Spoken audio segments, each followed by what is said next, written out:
click on payment links, create a link. In order for a payment link to work, you have to have a product already set up. Once you have a product set up, you will choose it from your drop-down menu.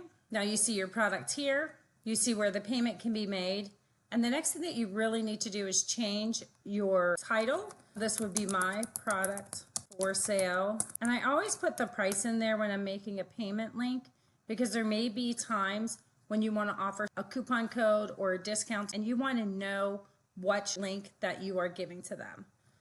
We can also make this specific for one specific customer if we wanted to. I always like to have them add their phone number in to make sure that we're matching them with the correct account. You can choose a different name for pay. You can use book or donate. So if they're scheduling an appointment or donating money, you can use that. Pay is what we're going to use today. Branding is the account that you have. And if you want to add additional terms and services, you can, and you can type those in and add them right there. Now, all we have to do is save. Once we save our payment link, we'll now get the option to copy and send. So here we see that the title is correct. All the information, including email and phone number, is correct.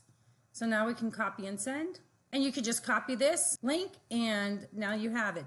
If you want to make it for a specific contact, you can pull a contact from your contact list and do that. I find that it's just easier for me just to send that specific link and close. And that's how you create a product link.